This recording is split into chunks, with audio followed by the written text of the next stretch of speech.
हरे कृष्णा। जगत गुरु शिल प्रभुपाद महाराज की जय। परम पूज्य लोकनाथ स्वामी महाराज की जय। निताय गौर प्रेमानंदे। हरि हरि बोल।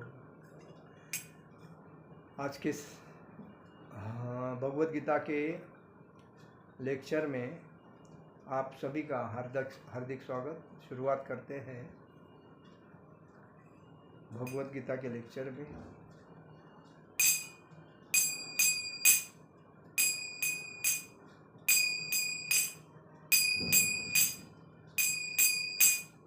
जय राधा माधव कुंज विहारी।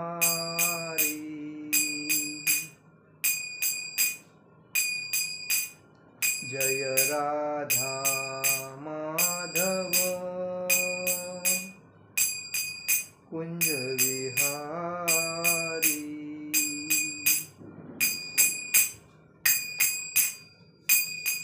गोपीजन वल्लभ गिरिवरधारी।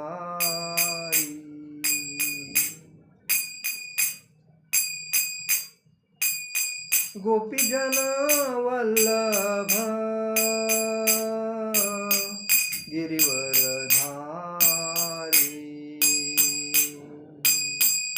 यशोदानंदन ब्रज जनरंजन। यशोदानंदन ब्रज जनरंजन। यमुना तीरावनचारी।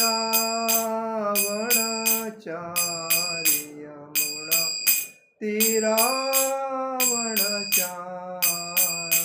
जय राधा माधव कुंज विहारी।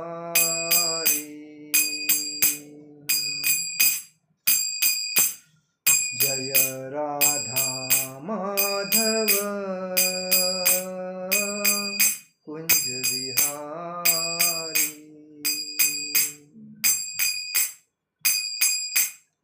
हरे कृष्णा कृष्णा कृष्णा हरे हरे। हरे राम राम राम हरे हरे। हरे कृष्णा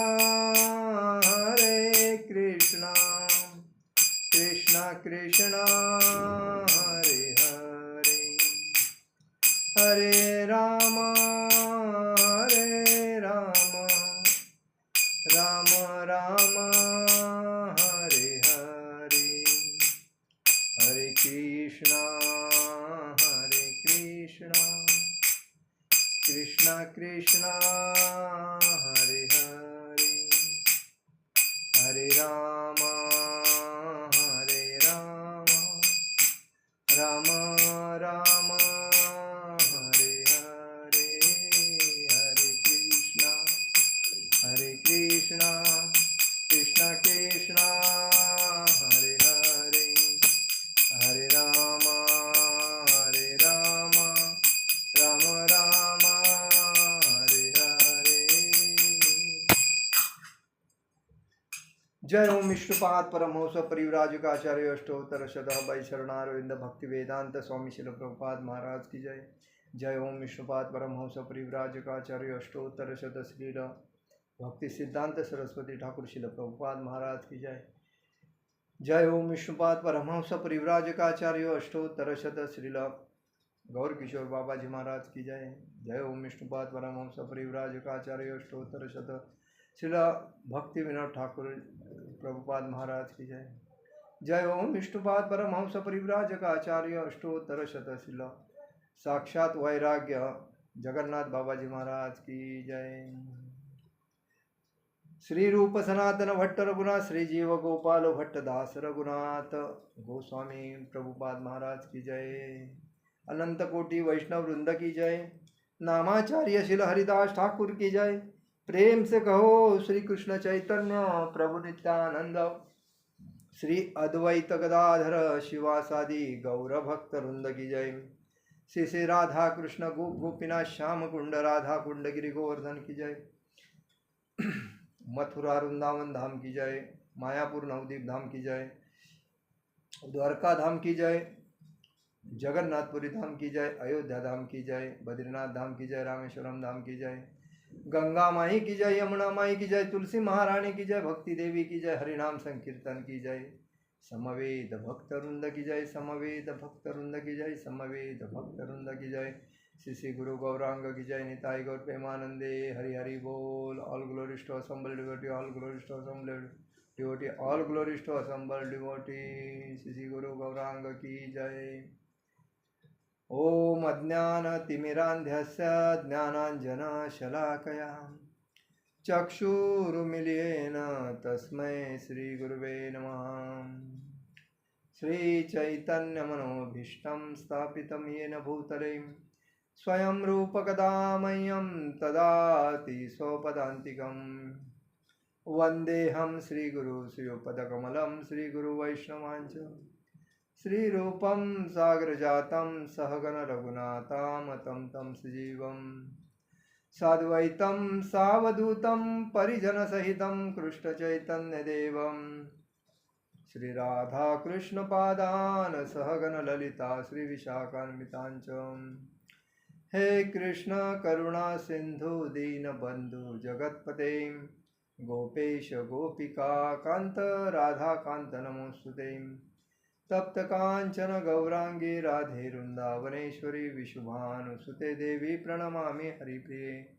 वाञ्छाकल्पतरुभ्यश्च कृपा सिन्धुवे भव च पतितानां पावनेभ्यो वैष्णवेभ्यो नमो नमः।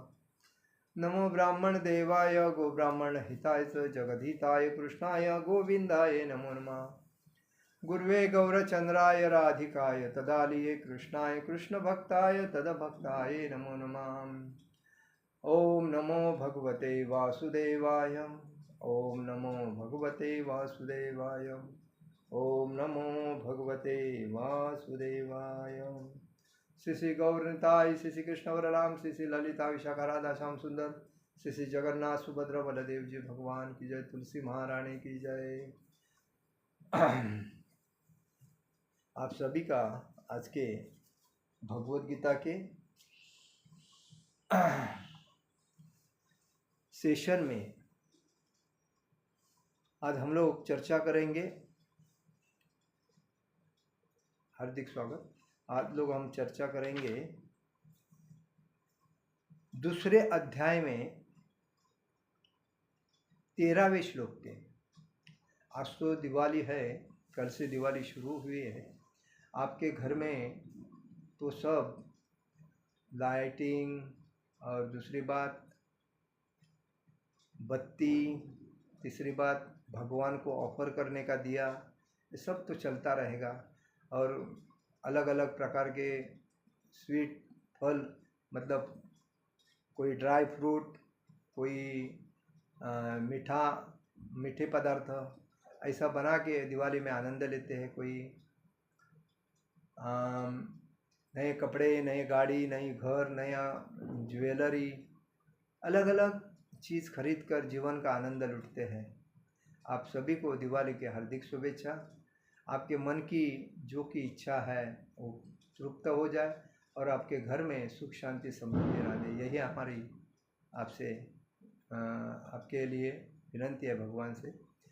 लेकिन आपसे एक विनंती है, अगर आपके घर में सुख शांति चाहिए, जीवन में आनंद चाहिए और सुखी रहना चाहते हो तो आपको भगवान के भक्ति में लीन होना चाहिए।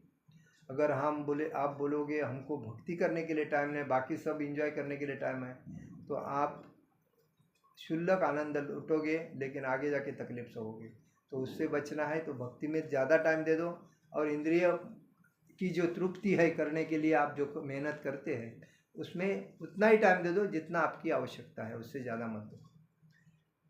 क्योंकि ये जीवन हमें लाखों करोड़ों योनि के बाद एक मनुष्य जीवन मिलता है।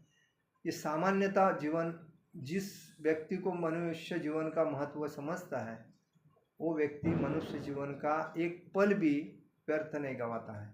लेकिन जिसको इस मनुष्य जीवन का कोई महत्व नहीं समझता है उस क्षुल्लक आनंद के लिए अपनी जान भी देता है। जैसा कि दो लड़का और लड़की में प्रेम होता है, उसने मेरा फ़ोन नहीं उठाने, उसने मेरे डिप्रेशन में डाला, उसने मेरे को ऐसा बोला तो मैं अभी सुसाइड करूँगा, ऐसे कितने प्रकार, ये मूर्खता है।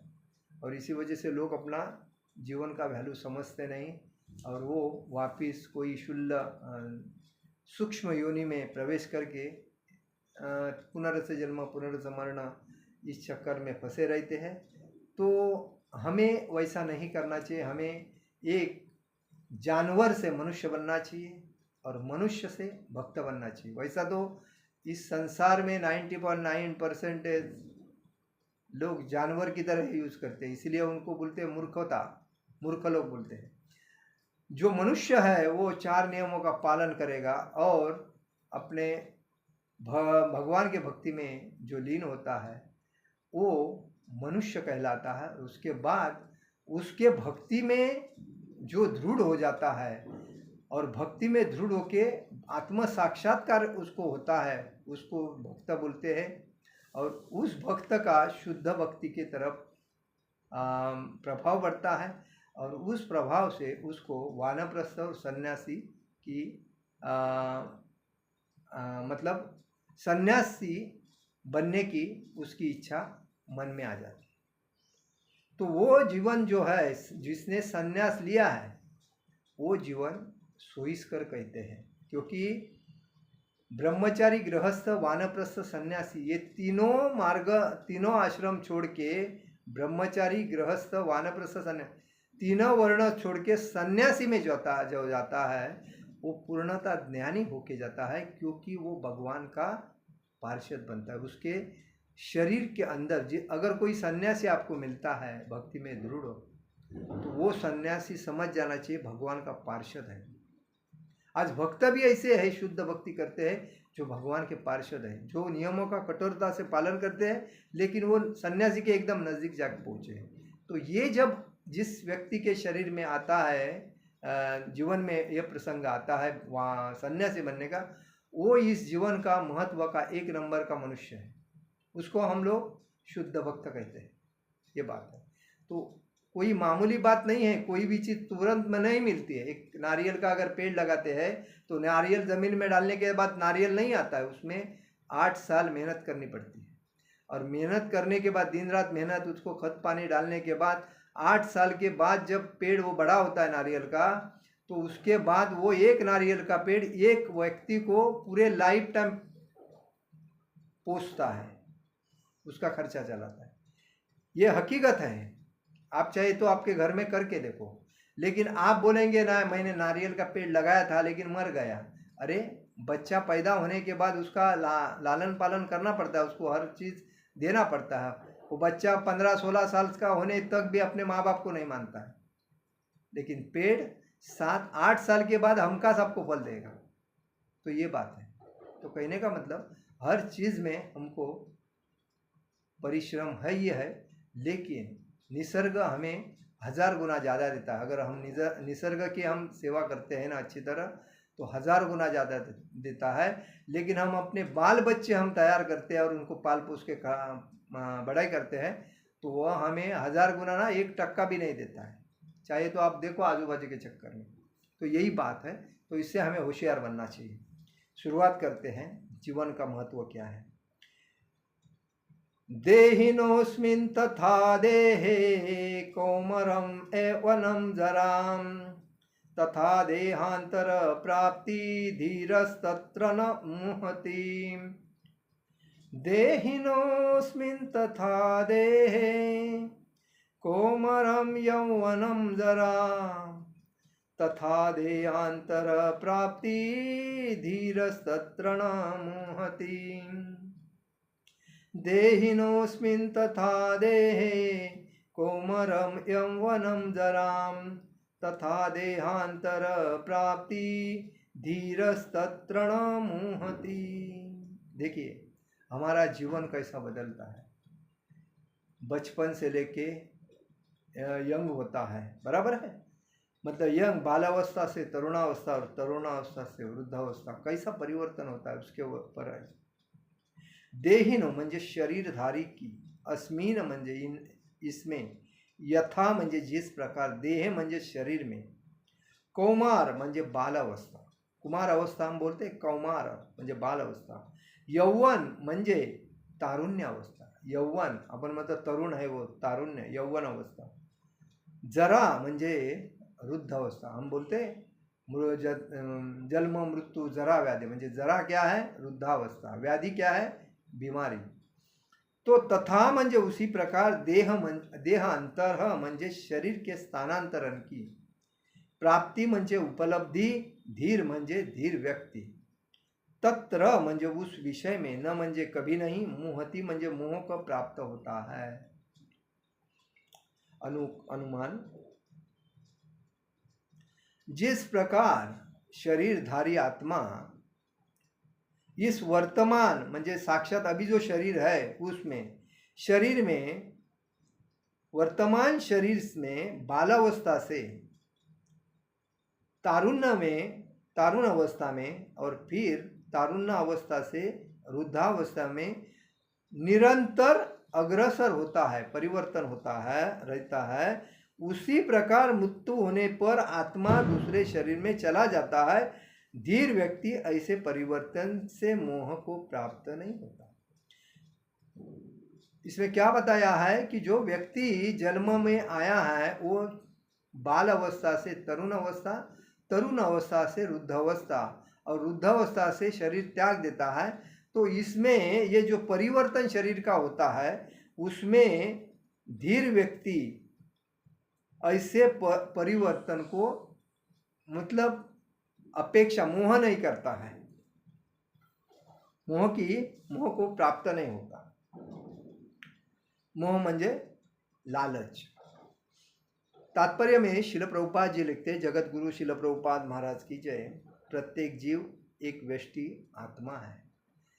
जितने भी लोग है वैसा तो 84 लक्ष योनि है, और 84 लक्ष योनि में खाली मनुष्य योनि 4 लाख योनि है।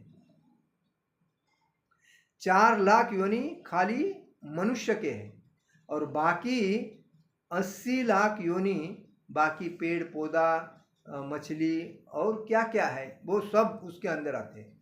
लेकिन हम लोग क्या करते हैं, हम हमारा ही देखते हैं, बराबर है। तो 84 लक्ष योनि घूमने के बाद आपको एक टाइम आपके पूर्व पुण्य की वजह से मनुष्य जीवन मिलता है, और वो मनुष्य जीवन का आपने अगर योग्य उपयोग नहीं किया तो आप अगला शरीर दूसरा आपको मिलता है परिवर्तन के, क्योंकि जन्म जिसका हुआ है उसका तो मृत्यु होना है। तो ये मृत्यु होने के बाद वापिस हमको कोई भी शरीर नहीं चाहिए, खाली भगवान के धाम जाना है, तो हमें सातत्य से कठिन परिश्रम से भगवान की नित्य सेवा भक्ति करना चाहिए, तभी हम इस जन्म मृत्यु के चक्र से छुटकारा पाके हम वापिस पुनर्जन्म पुनर्मरण इस चक्कर में नहीं फंसे। तो ये ही भगवान है, पूर्ण पुरुषोत्तम भगवान श्री कृष्ण एक ही है, उनसे ऊपर नहीं कोई, उनसे बराबर कोई नहीं, और वही खुद अर्जुन को आश्वासन देते हैं। तो ये भगवान अर्जुन को बोल रहे हैं, ये जो शरीर है वो आदमी तो त्यागना ही है, तो उस शरीर की मोह में मत जाना। वो तुम्हारे भाई है, तुम्हारे भीष्म पितामह है, द्रोणाचार्य गुरु है, पोते है, सब तुम्हारे है, ठीक है, लेकिन उनका टाइम फिनिश हो गया। जैसा मोबाइल का रिचार्ज फिनिश होने के बाद मोबाइल स्टॉप हो जाता है, किसी को कॉलिंग नहीं होता है, उसी टाइम इन्होंने इनके जीवन में जितना दिन जीने के थे उतने जिए हैं, अभी युद्ध करके वो शरीर बदलने वाले हैं, तो उनका मोह मत करो। तो यही बोलते हैं कि प्रत्येक जीव एक व्यष्टि आत्मा है, आत्मा शरीर बदलता है, वो कभी उसका नाश नहीं होता है, किसका, आत्मा का, लेकिन शरीर का जीत कर नाश होता है। और इसीलिए कहा गया है वह प्रतिक्षण अपना शरीर बदलता रहता है, आत्मा अपना शरीर हमेशा बदलता रहता है। हमें ये मालूम नहीं हम ये करोड़ों जन्म कौन से लिए योनि में लिए हैं, लेकिन जब मनुष्य जीवन में आए हैं तो हमें ये पता चलता है, अरे मेरा मामा, मेरा काका, मेरा दादा, मेरा ताई, मेरी आत्या, मेरी मौसी, मेरे पापा, मेरी माता, मेरी दादा, मेरी दादी, ये हम लोग बोलते हैं। मेरा मेरा मेरा करते हैं। मेरी प्रॉपर्टी, मेरा पैसा, मेरा बैंक बैलेंस, मेरा पद, प्रतिष्ठा, प्रसिद्धि में, ये हम लोग बोलते हैं। कभी मनुष्य जीवन में प्राणी बोलता है क्या? प्राणी नहीं बोलता है। प्राणी आहार निद्रा मय मैथुन में ही दंग रहता है। उसको मालूम है उनका, प्राणी का क्या होता है, आहार, खाने के लिए किधर मिलेगा, उसके पीछे दिन रात मेहनत करता है। तो ने खाने से पेट भरने के बाद सोता है। मैथुन देखता है, कभी दिन रात में उसका मैथुन का काम चालू रहता है। कोई मारेगा, किधर कुछ प्रॉब्लम होएगा तो भाई का उसको डर रहता है, तो सावध रह के अपना मैथुन करता है, आनंद लेता है, और आहार किधर मिलता है उसके पीछे रहता है। तो वही गुण आज इस कलयुग में किसने आत्मसात किए हैं? मनुष्य जीवन में मनुष्य ने किया है आत्मसात। क्योंकि उसको ये नहीं समझता है कि मेरा जीवन काय के लिए है और मैं क्या कर रहा हूँ। तो इसीलिए इधर बताया गया है कि कभी बालक के रूप में जीव प्रति क्षण अपना शरीर बदलता रहता है। कभी बालक के रूप में, कभी जवान युवा के रूप में, कभी वृद्ध पुरुष के रूप में, तो भी आत्मा वही रहता है। आत्मा जैसा माँ के उदर से जन्म बच्चा का हुआ, वो आहिस्ता आहिस्ता बाल अवस्था में रहता है। बाल अवस्था में इधर उधर घूम घूम के तरुण अवस्था में आता है। तरुण अवस्था में घूम इधर उधर का अनुभव लेके बाद में वो जवान होता है। शादी विधि होने के बाद में बच्चे वगैरह होता है, तो उसके बाद वृद्धावस्था में आ जाता है। तो उसके बाद वृद्धावस्था से उसका शरीर झीज हो के एकदम बाद में वो शरीर त्यागता है। लेकिन आत्मा वही रहता है। आत्मा नहीं शरीर बदलता, आत्मा वही रहता है उस शरीर में, लेकिन शरीर का परिवर्तन होता रहता है। उसमें कोई परिवर्तन नहीं होता, आत्मा में कोई परिवर्तन नहीं होता। यही व्यष्टि आत्मा मृत्यु होने पर अंततोगत्वा एक शरीर बदल कर दूसरे शरीर में देहांतर करता है। वैसा ही शरीर जैसा बच्चे से तरुण से वृद्धावस्था, वैसा ही आत्मा शरीर से निकल जाता है और वो अपने कर्म के अनुसार उसके जीवन मृत्यु के समय उसने क्या दिमाग में लाया था, उस टाइप का उसको जीवन मिलता है। इसलिए कहते हैं कि मृत्यु जिस टाइम जिस व्यक्ति की होती है, उस टाइम वो अगर भगवान का नामस्मरण करता है, हरे कृष्णा कृष्ण कृष्ण हरे हरे, हरे राम राम राम हरे हरे, हरे कृष्ण कृष्ण कृष्ण हरे हरे, हरे राम राम राम हरे हरे, हरे कृष्ण कृष्ण कृष्ण हरे हरे, हरे राम राम राम। मन के अंदर बात नहीं करेगा वो, लेकिन मन के अंदर अगर वो करता है और उसी टाइम उसका शरीर छूटता है, वो डायरेक्ट भगवान के धाम जाता है। कोई उसको ये मतलब यम के दूत भी नहीं आते हैं। और जो वैष्णव होता है, जो ब्राह्मण होता है, उसको कभी भी शरीर त्यागने के टाइम पे वैष्णव दूत ही आते हैं। वैष्णव जो आते हैं, उनके जो वैष्णव दूत जो है भगवान विष्णु के दूत, वही लोग उनको लेके जाने के लिए आते हैं। नहीं तो जो पापी व्यक्ति होता है उसको नरक में लेके जाने कौन आते हैं? यमदूत आते हैं, बराबर।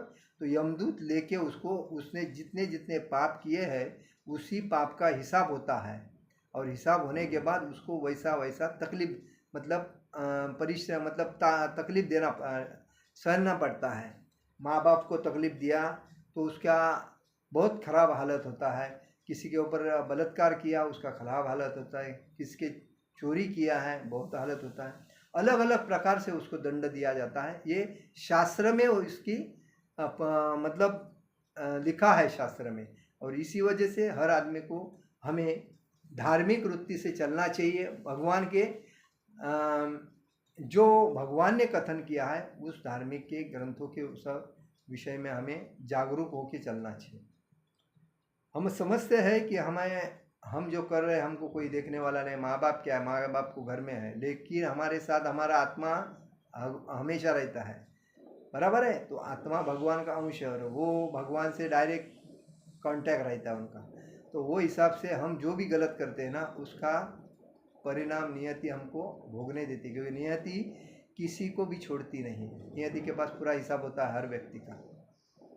और इसीलिए कहा जाता है कि हर व्यक्ति अंततोगत्वा शरीर बदल कर दूसरे शरीर में देहांतर कर जाता है, और चूंकि अगले जन्म में इसको शरीर मिलना अवश्यंभावी है, मतलब उसको शरीर उसके कर्म के अनुसार मिलना ही है, चाहे वह शरीर आध्यात्मिक हो या भौतिक संसारी हो। अगर भक्त अगर शरीर छोड़ता है तो उसको कोई ब्राह्मण के घर में, कोई वैष्णव के अमीर घर के अंदर उसको जन्म मिलता है, अगर वो भागवत धाम नहीं जाता है।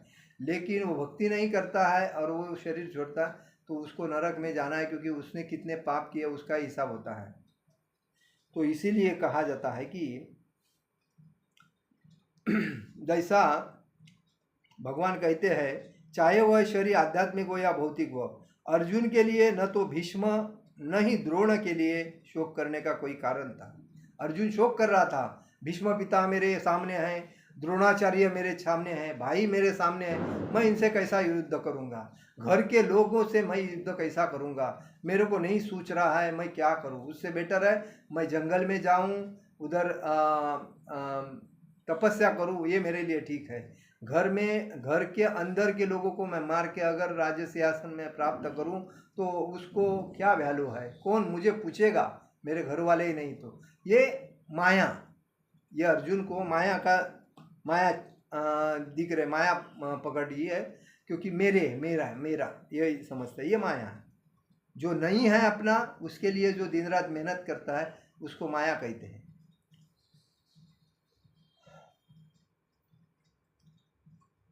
अपितु उसे प्रसन्न होना चाहिए था कि वे अपने अपने पुराने शरीर को बदलकर नए शरीर ग्रहण करेंगे और इस तरह वे नई शक्ति प्राप्त करेंगे।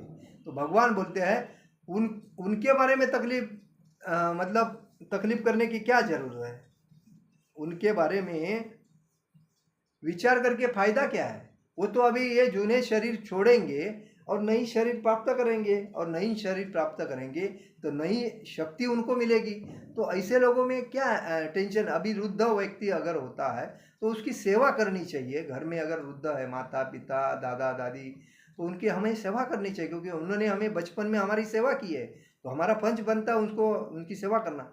और ये नहीं कि हम जवान हो गए, अभी वृद्ध हो गए, हमारे कुछ काम के नहीं, उनको अभी बाहर रखो, आश्रम में रखो, ये तो मूर्खता है। और आज वैसा ही चल रहा है हर जगह पे।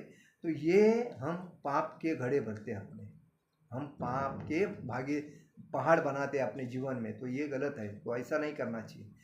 जब हमारी उन्होंने सेवा की तो हमारा फर्ज बनता है उनकी सेवा करना। तो इसीलिए भगवान अर्जुन को समझाते हैं कि वो तो शरीर बदलने वाले हैं, शरीर बदलने के बाद उनको अच्छे शरीर दूसरे मिलेंगे, और दूसरे शरीर मिलने के बाद उनको शक्ति भी दूसरी मिलेगी। ये तो अभी नश्वर शरीर है उनका, ये तो अभी शरीर छोड़ने वाले हैं, चेतना निकल जाएगी। तो उसके बारे में आप सोचो मत। बदल कर नए शरीर ग्रहण करेंगे और इस तरह उसे नई शक्ति प्राप्त करेंगे। ऐसे शरीर परिवर्तन से जीवन में किए कर्म के अनुसार नाना प्रकार के सुखोपभोग या कष्टों का लेखा जोखा जाता है। तो जैसा हम करते हैं जीवन में उसका परिणाम हमको भोगना। हम चोर है तो हमको चोरी के माध्यम से दंड होके शरीर मिलेगा। हम बलात्कारी है तो बलात्कार के जैसा उसको मिलेगा। और कोई राक्षसी वृत्ति का कार्य करता है तो उसको राक्षसी वृत्ति का। कोई भक्त है तो उसको भक्त के घर में जन्म मिलेगा। या अगर वो कोई अपेक्षा नहीं करता है तो भगवान के धाम में, भगवत धाम में उसको जन्म डायरेक्ट जाने को मिलेगा, उसमें कोई दो राह नहीं है। तो इसलिए कहा जाता है कि चूंकि भीष्म व द्रोण साधु पुरुष थे, इसीलिए अगले जन्म उन्हें आध्यात्मिक शरीर प्राप्त हो गए, नहीं तो कम से कम उन्हें स्वर्ग में भोग करने के लिए अनुरूप शरीर तो प्राप्त होंगे ही। जिसका जितना पुण्य होता है वो अगर बाकी योनि में नहीं जाता है तो स्वर्ग में जाता है, और जितना पुण्य किया है उतना पुण्य उसको स्वर्ग में आनंद लुटता है। और पुण्य खलास होने मतलब समाप्त होने के बाद वो वापिस धरती पे आ जाता है। तो आदमी क्या बोलता है, अभी ये पुण्य बहुत अच्छा आदमी था, पुण्य कर्म करता था, बहुत लोगों की सेवा किया, ये किया वो किया, लेकिन भक्ति नहीं किया, सेवा किया, ठीक है पुण्य कर्म किया। तो पुण्य का कर्म करने के बाद आदमी कहा जाता है धाम ने कोई धाम में जाता नहीं, वो स्वर्ग में जाता है। स्वर्ग में रिवाज क्या है, भोग करने की इच्छा है, सुख सुविधा है, ईश्वर मिलता है, लेकिन कितने दिन तक, जितना उसने पुण्य किया है उतने दिन तक। जिस दिन पुण्य फिनिश हो गया वो नीचे आ गया, पतित हो गया उसका। तो उसको इसीलिए बोलते हैं कि जो साधु भीष्म और द्रोणाचार्य ये साधु पुरुष थे, तो उनको आध्यात्मिक जन्म में जीवन मिलेगा, अगर नहीं तो उसको स्वर्ग में जीवन मिलेगा। बराबर, स्वर्ग में भोग करने का। बहुत से लोग दूसरे को भोग करने के टाइम पे देख के, साधु भी ऐसे टेंशन ग्रस्त होते, अरे मैं साधु बन गया, मेरे को भोग करने को मिला नहीं। देख देख उसने शादी करके अपने औरत के साथ अपने देखो मज़ा ले रहा है भोग करके। तो ऐसे जब विचार जिसके साधु के दिमाग में रहते हैं, तो अगला जन्म उसका कौन सा होता है, किसी के गृहस्थ जीवन में उसका जन्म होता है, और बाद में उसको भी ऐसा भोग करने का मौका मिलता है, क्योंकि उसके जीवन की इच्छा है ना भोग करने की वो। और जिस व्यक्ति की इच्छा है भगवान के धाम जाना, भोग की इच्छा नहीं, कोई इंद्रिय तृप्ति की नहीं, लोभ मोह क्रोध ईर्ष्या अहंकार, ये 6 राक्षसों से अलिप्त होता है, खाली सादा रहनेमान उच्च विचार सरणी और साधुगिरी साधु होकर भगवान के नाम में तल्लीन होता है, वो आदमी तो हमखास भागवत धाम जाता है। सुबह दोपहर शाम रात्र भगवान का नाम गुण गाता है, वो आदमी तो बाकी किधर जाएगा ही नहीं, उसका तो टिकट डायरेक्ट है किधर, भागवत धाम, गोलोक वृंदावन। तो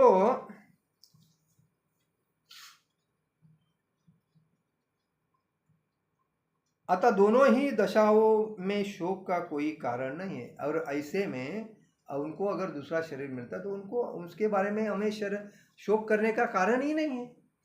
जिस मनुष्य को व्यष्टि आत्मा परमात्मा तत्व भौतिक और आध्यात्मिक प्रकृति का पूर्ण ज्ञान होता है वह धीर कहलाता है। ऐसा मनुष्य कभी भी शरीर परिवर्तन द्वारा ठगा नहीं जाता। देखिए इसमें स्पष्ट गया, जो आत्मा व्यष्टि है, परमात्मा तथा भौतिक और आध्यात्मिक प्रकृति का पूरा ज्ञान जानता है, ऐसा व्यक्ति धीर कहलाता है। उसमें बहुत पेशेंस रहते हैं, पेशेंस को हम इंग्लिश में धीर बोलते हैं। तो वो धीर व्यक्ति कभी भी शरीर परिवर्तन में फंसता नहीं है, ठगा नहीं जाता। आत्मा के एकांतवास का मायावादी सिद्धांत मान्य नहीं हो सकता, क्योंकि आत्मा के इस प्रकार विखंडन से परमेश्वर विखंडीय या परिवर्तनशील हो जाएगा, जो परमात्मा के अपरिवर्तनीय होने के सिद्धांत के विरुद्ध होता है। गीता में पुष्टि हुई है कि परमात्मा के खंडों का शाश्वत सनातन अस्तित्व है, जिन्हें क्षर कहा जाता है, अर्थात उनमें भौतिक प्रकृति में गिरने की प्रवृत्ति होती है। भिन्न अंश खंड नित्य भिन्न रहते हैं, यहाँ तक कि मुक्ति के बाद भी व्यष्टि आत्मा जैसे का तैसा भिन्न अंश बना रहता है, किंतु एक बार मुक्त होने पर वह श्री भगवान के साथ सच्चिदानंद रूप में रहता है। परमात्मा पर बिंबवाद का सिद्धांत व्यवहत किया जा सकता है। जो प्रत्येक शरीर में विद्यमान रहता है वही व्यष्टि जीव के से भिन्न होता है। जब आकाश का प्रतिबिंब जल में पड़ता है तो प्रतिबिंब में सूर्य चंद्र तथा तारे सभी कुछ रहते हैं। तारों की तुलना जीवों से तथा सूर्य या चंद्र की परमेश्वर से की जा सकती है। व्यष्टि अंश आत्मा को अर्जुन के रूप में और परमात्मा को भगवान के रूप में प्रदर्शित किया जाता है। जैसा कि चतुर्थ अध्याय के प्रारंभ में स्पष्ट है कि एक ही स्तर पर नहीं होते, वे एक स्तर पर नहीं होते। अर्जुन कृष्ण के समान स्तर पर हो और कृष्ण अर्जुन से श्रेष्ठतर न हो तो उनमें उपदेशक तथा उपदिष्ट का संबंध अर्थहीन होगा। यदि ये दोनों माया द्वारा मोहित होते हैं तो एक को उपदेश तथा दूसरे को उपदिष्ट होने की कोई आवश्यकता नहीं है। ऐसा उपदेश व्यर्थ होगा, क्योंकि माया के चंगुल में रहकर कोई भी प्रामाणिक उपदेशक नहीं बन सकता। ऐसी परिस्थितियों में यह मान लिया जाता है कि भगवान कृष्ण परमेश्वर है, जो पद में माया द्वारा विस्तृत अर्जुन रूपी जीव से श्रेष्ठ है। देखिए इसमें स्पष्ट कहा गया है कि आत्मा के एकात्मवाद या मायावादी सिद्धांत मान्य नहीं हो सकता, क्योंकि आत्मा के इस प्रकार विखंड से परमेश्वर विखंडीय या परिवर्तनशील हो जाए। आत्मा हाँ हमारा कभी शरीर छोड़ने के बाद कभी मरता नहीं, और वो हमेशा, इसीलिए पहले भी मैंने बताया, हमारा आत्मा जो हमें मिला है तो भगवान का अंश है, और हम जब भी भगवान के धाम से मनुष्य जीवन या योनि में आए तो हम अभी के नहीं है मनुष्य जीवन में आए, इसके पहले भी हमने बहुत से योनि में जन्म लिया है, और ये हमारा जो लास्ट है मनुष्य जीवन जो कि भागवत धाम जाने के लिए हमें मिला है। लेकिन इसमें भी हम अगर ज्ञानी नहीं बन के अगर भगवान की भक्ति नहीं करते तो वही बात है कि हम अज्ञान मतलब परमात्मा के अपरिवर्तनीय होने के सिद्धांत के विरुद्ध होंगे। गीता में पुष्टि हुई है कि परमात्मा के खंडों का शाश्वत सनातन अस्तित्व है। गीता में स्पष्ट है कि परमात्मा के खंडों का शाश्वत सनातन अस्तित्व मतलब धर्म है, सनातन धर्म अस्तित्व है, खरा है, ओरिजिनल, जिन्हें क्षर कहा जाता है, अर्थात उनमें भौतिक प्रकृति में गिरने की प्रवृत्ति होती है। जब हम भगवान के भक्ति में नहीं रहेंगे तो भौतिक संसार में ही वापिस आ जाते हैं।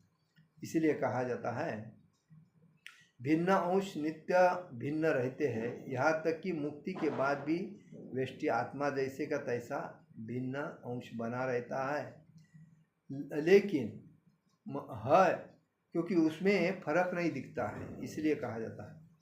किंतु एक बार मुक्त होने पर वह भगवान के साथ सच्चिदानंद रूप में रहता है। तो ये आत्मा जब भक्ति में रह के, जब वो भक्ति में रहने के बाद शुद्ध भक्त होके जब जाता है तो वो भगवान के धाम में भगवान के साथ सच्चिदानंद रूप में रहता है।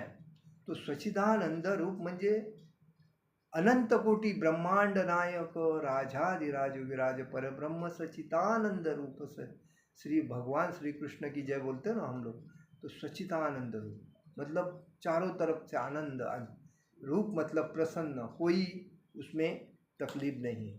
तो परमात्मा पर प्रतिबिंबवाद का सिद्धांत व्यवहित किया जा सकता है। जो प्रत्येक शरीर में विद्यमान रहता है वह व्यष्टि जीव से भी भिन्न है। जब आकाश का प्रतिबिंब जल में पड़ता है, जैसा कि आकाश का, हम जब पानी में आकाश देखते हैं तो हमें पानी में भी ऊपर चंद्र सूर्य तारे वगैरह दिखते हैं, तो वही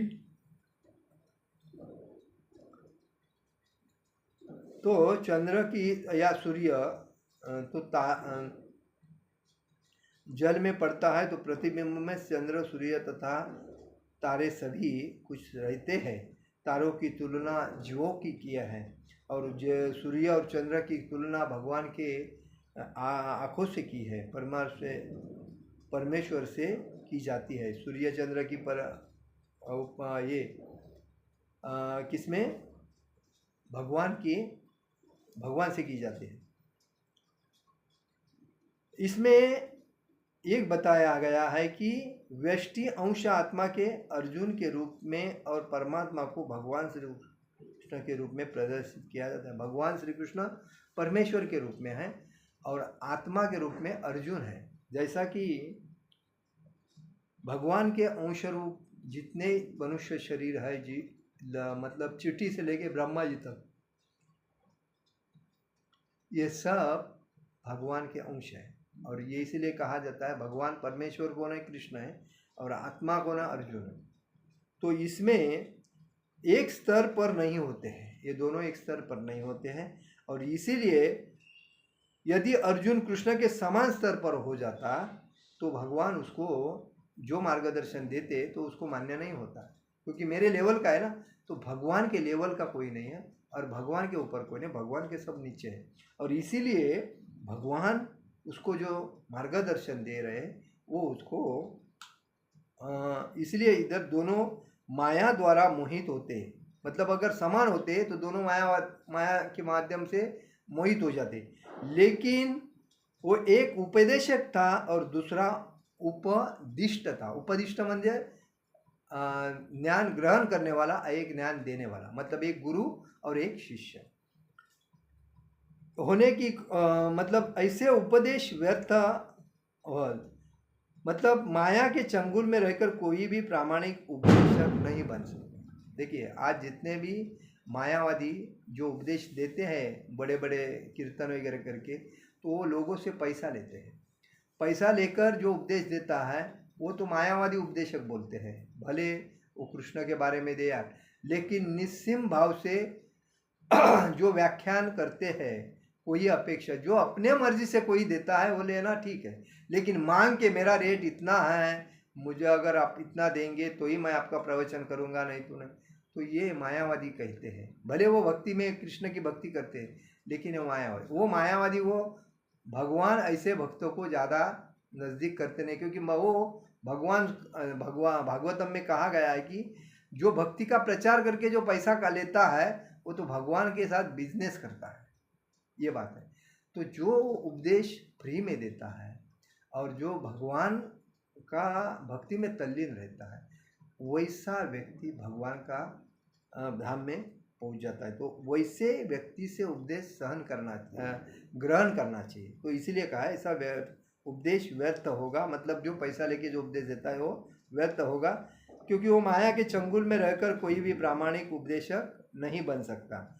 ऐसी परिस्थितियों में मान लिया जाता है कि भगवान कृष्ण परमेश्वर है, जो पद में माया द्वारा विस्मृत अर्जुन के जो रूपी जीव से श्रेष्ठ है। तो भगवान अर्जुन को यही ज्ञान दे रहे हैं कि आप इस कौरवों के सेना में जो आपके गुरुजन है, भीष्म है, द्रोण है और भी कोई है, उसका आप मतलब ये सोचो मत, उसके बारे में सोचो मत।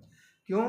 तो वो तो उनका शरीर अभी जिज़ा है, अभी बदलने वाले हैं, तो वो शरीर बदल के दूसरे शरीर में जाएंगे, लेकिन और उनको शरीर की शक्ति भी मिलेगी, लेकिन आप उनके चक्कर में मत जाओ। आप आपका कर्तव्य करो, आपका जो कर्तव्य है क्या वो करो, इसीलिए बात है। तो कहने का मतलब यही है कि हमें ये जानना चाहिए कि हम समाज में रहते हैं तो हमें भी भगवद गीता का उपदेश का ग्रहण करना चाहिए।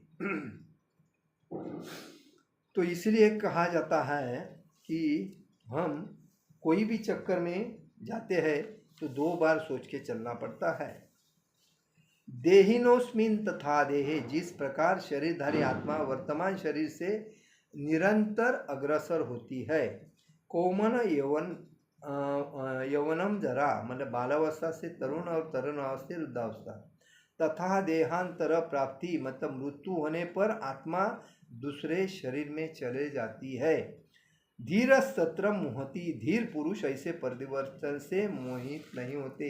मैं इसीलिए हमें याद रखना चाहिए, कभी भी ऐसे व्यक्ति कोई शरीर छोड़ता है तो हमें ज़्यादा दुख नहीं करना चाहिए, क्योंकि ये जीवन का मतलब सिद्धांत है, जन्म है उसका मृत्यु है, मृत्यु हुआ उसको वापिस जन्म है।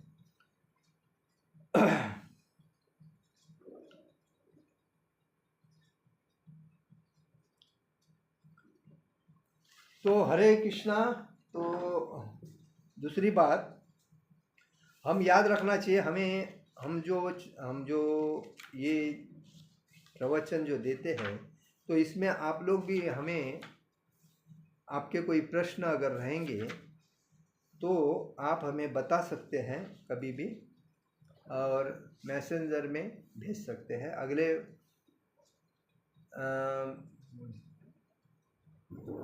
मतलब व्याख्यान में, मतलब अगले प्रचार ये रहेगा, सेशन रहेगा, उस टाइम हम आपको नंबर देंगे, उस नंबर पे आप कॉन्टैक्ट, मतलब व्हाट्सएप पे आपका मैसेज भेज सकते हो। भक्त में और भगवान के कौन से संबंध होते हैं? भक्त और भगवान में 5 प्रकार के संबंध होते हैं। कौन सा है? कोई निष्क्रिय अवस्था में भक्त हो जाता है, मतलब अतिशय टेंशन है यार, बहुत सब किसी का सहकार्य नहीं है, सब कुछ लॉस है, अभी क्या करेगा, कौन तारेगा, कौन बचाएगा, तो वो भक्त होता है तो निष्क्रिय अवस्था होती है। कोई सक्रिय अवस्था में भक्त होता है, मतलब यशस्वी है, अच्छा है, पैसा आ रहा है, जा रहा है, मतलब बिजनेस बढ़ना चाहिए और कुछ इंद्रिय तृप्ति होनी चाहिए और इच्छा आकांक्षाएँ पूर्ण होनी चाहिए, लेकिन कोई काम भी रुकना नहीं चाहिए और ग्रोथ होनी चाहिए, उसको सक्रिय अवस्था बोलते हैं। तो वो अपनी इच्छा पद प्रतिष्ठा प्रस्तुता के लिए भक्त बना। कोई सखा के रूप में भक्त बनता है। सखा मतलब मित्र। तो कोई मित्र भगवान को अपना मित्र मानता है और बोलता है ये मेरा मित्र है, कृष्ण मेरा मित्र है, तो मैं मित्र के साथ मित्र जैसा व्यवहार करता हूँ, जैसा सुदामा और भगवान श्री कृष्ण है। कोई माता या पिता के रूप में भक्त हो जा सकता है, जैसा कि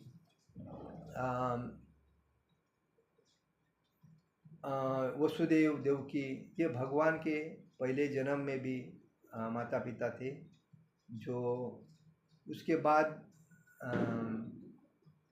ये कृष्ण जो द्वापर में भगवान ने जन्म लिया, ये प्रकट हो गए, उस टाइम भी उनके देवकी वसुदेव बल्कि उनके माता पिता बने। तो कोई दंपति प्रेमी के रूप में भक्त हो सकता है, कोई मतलब भगवान से अपना पति मानता है, कोई सखियाँ भगवान को प्रेमी के रूप में मानते, मेरा प्यारा कृष्ण है, मेरा।